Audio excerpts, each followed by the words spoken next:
Hi guys, welcome to Tuesday. We've got a great workout for you today. We're going to get in some strength, some skill work, and some cardio. We're going to start with our warm-up, 45 seconds on, 15-second transition. If you're at the gym, you can row, bike, or ski. If you're at home, you can go for a quick jog or jump rope or jumping jacks or penguin claps. Any of those are good options. After that, we're going to go weighted PVC sumo deadlift high pull. So I know it's a mouthful. What you're going to do is you're actually going to have your feet out pretty wide. Your hands are going to be inside of your feet. Shoulders are going to be down and back. I'm going to push my butt back, and the bar is going to go right down the legs. I'm going to stop just below the knee. I like to have about a thumb width distance between my hands. I'm going to deadlift the bar up and then high pull to right about my collarbone. I'll come back down, push the butt back, go back to my start position. I'll extend and then pull at the very end. So from the side, butt back, shins are vertical, extend and pull at the top.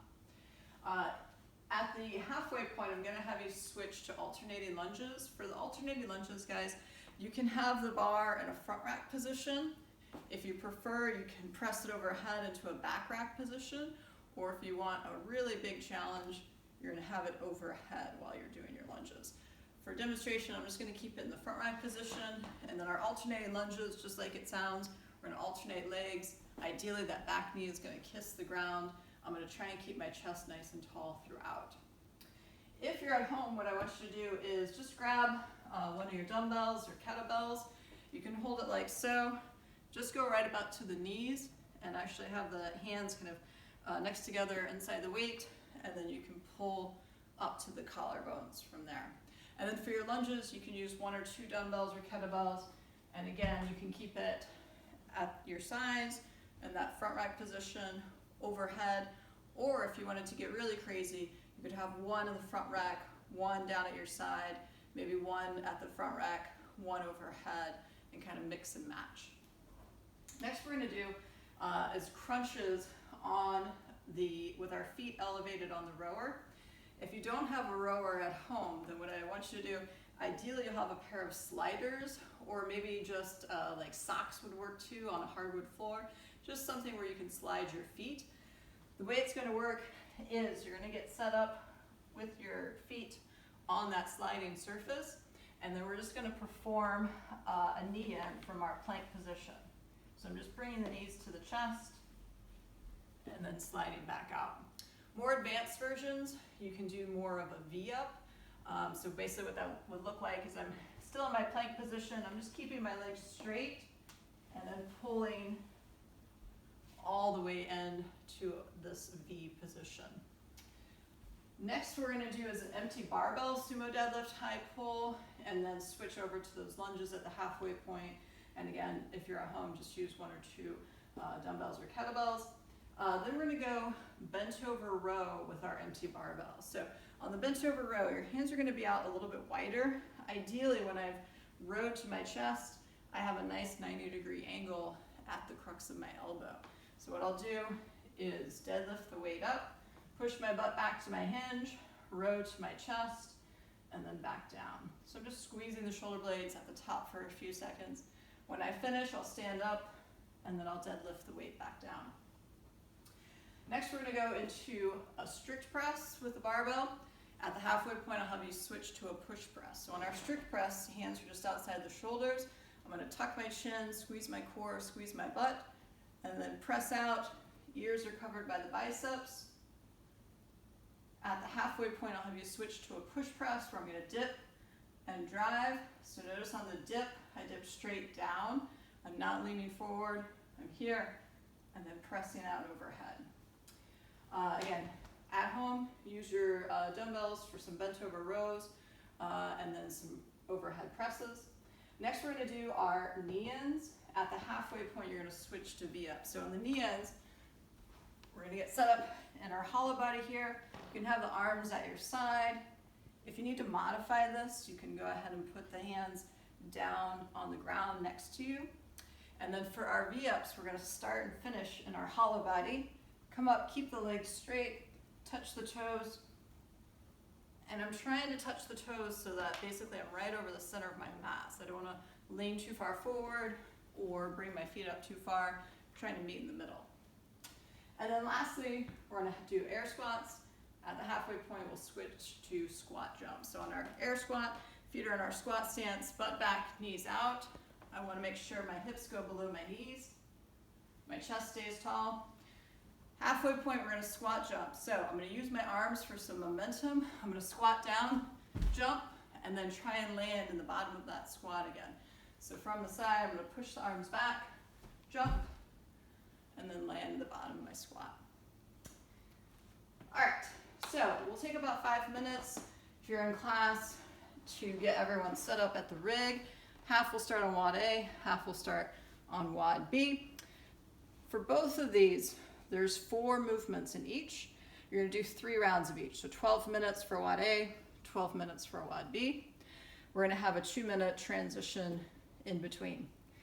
The first one is gonna be pull-ups, or you can go chest to bars, bar muscle-ups, ring rows, or if you're at home, you're gonna do your Bentover rows, and you're gonna vary your grip. Second station will be handstand push-ups or pike push-ups.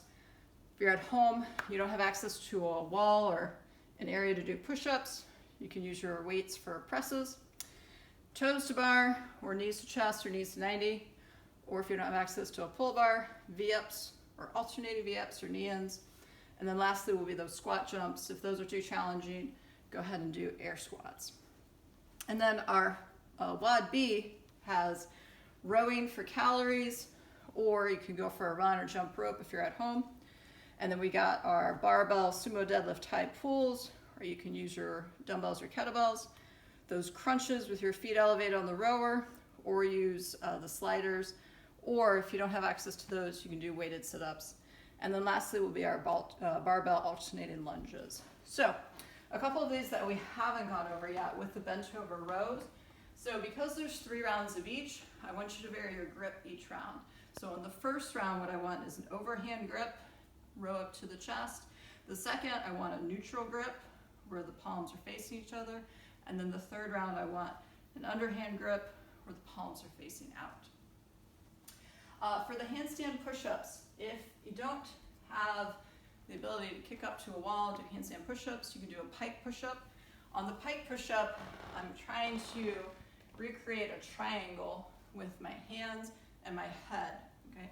So I'm gonna get set up in this downward dog position. I'm gonna aim forward for my head and then push back. Ears are covered by the biceps. I'll come forward and down and then press back up. So when I come forward, I'm coming to the top of my triangle. If you're using dumbbells or kettlebells, again, because we have 3 rounds of this, I want you to mix up the presses that you do. If the weights are light enough that you can strict press for 40 seconds, do that. Second one's gonna be that push press, and then our third one's gonna be a push jerk. If the weight's on the heavier side and you can't strict press, then I want you to throw in a split jerk, where the legs are split, front leg, back leg, weights down. For our toes to bar options, we went over the V-up. For an alternating V-up, just like it sounds, I'm only gonna bring one leg up and touch that. So I'm starting in my hollow body position. I'm gonna come up one leg and then the opposite.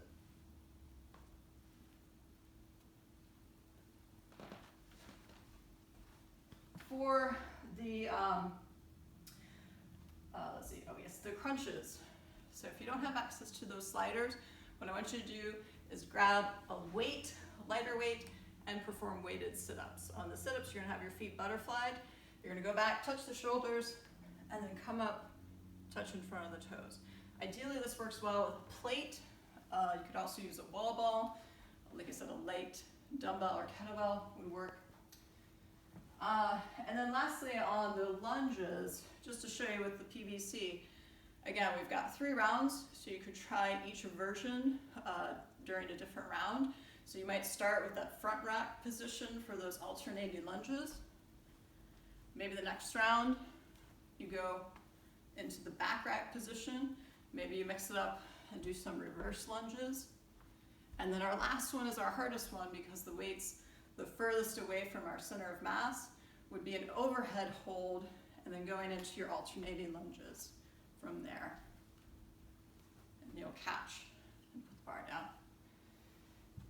Like I said, if you're using the dumbbells, I would definitely try and mix up your grips, meaning front rack plus overhead. The next time, make sure you switch front rack, overhead, and then maybe a farmer carry, something like that. And then lastly is our daily mobility. So you'll foam roll 1 minute each. We're gonna hit the lats from all those pull-ups and toast bars. The glutes and hamstrings are gonna get hit from the sumo deadlift high pulls and the lunges.